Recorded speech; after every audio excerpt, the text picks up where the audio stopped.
Wouldn't it be amazing if Doxa brought back the cult-like sub 750T? Well, they have, and spoiler alert, it's rather good.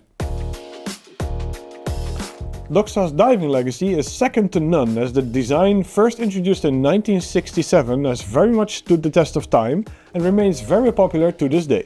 Part of that simply comes down to the robust and standout features of the sub collection, such as the double-scale bezel, oversized minute hand and striking dial colors.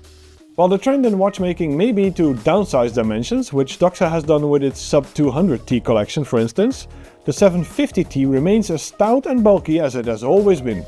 Although this new relaunch does shave a few millimeters off the height, but let's not rush into details just yet. The Doxa sub 750T was first introduced in 2002 and quickly gained notoriety for its no-compromise attitude. It was big, bulky and very capable, as it was rated at a water resistance of 750 meters, quite a bit more than the vast majority of dive watches on the market at the time. Changes with the rest of the sub family were only minimal, and it came in a number of dial colors. Not too long after the release of the sub 750T, Doxa's popularity took off again thanks to the release of the Sahara movie.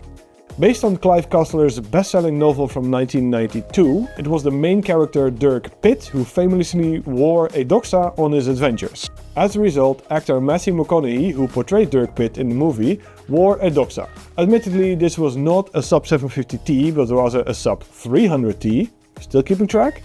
But this makes little difference though, as the design is so iconic and instantly recognizable. The sub 750T that we're dealing with today made a return to Doxa's catalogue earlier this year with the introduction of the limited edition sub 750T Clive Cussler edition. This not only honored the work of the author who helped build Doxa's image so much throughout his books, but also the ultra-robust diver of the past. Now though, the sub 750T enters the permanent collection, which is what I will be talking about today. Of course, the helmet-shaped design of every Doxa sub-collection has been retained. That should be no surprise. Size-wise, the new sub 750T comes in at 45mm in diameter, 11.95mm in height and 47mm from lug to lug. This does mean it's slimmer than the original 750T by about 2mm, something we already saw on the Clive Cussler edition. What's also worth mentioning is that despite the daunting dimensions, it wears rather short on the wrist.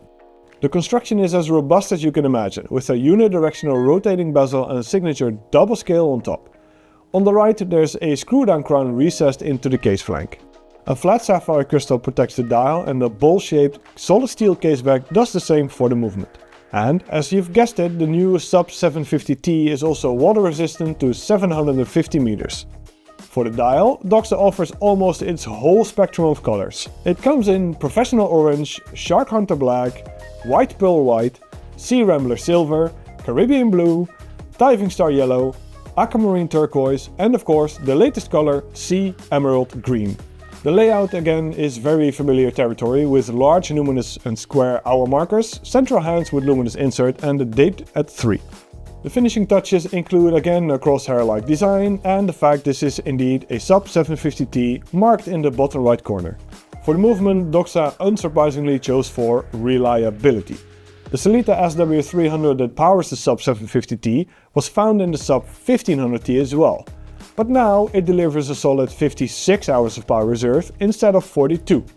I do feel this fits the beefy and utilitarian nature of the sub 750T a bit better, so it's a very welcome upgrade by Doxa. It should also not come as a surprise that you can choose between FKM rubber straps that match the dial color or the hallmark stainless steel Beads of Rice bracelet.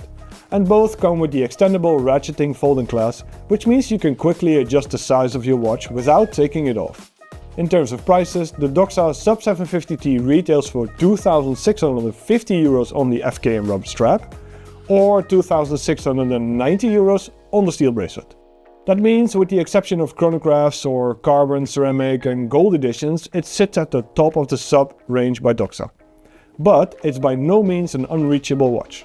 In fact, I would even dare to say it's rather good value for money, as you literally get a lot of watch for it. It looks great, makes a statement on the wrist, can take a proper beating and survive an impressively deep dive into the ocean while you're at it. Thanks again for watching, don't forget to like and subscribe, leave a comment down below. That's it for this one, and we'll see each other again very soon.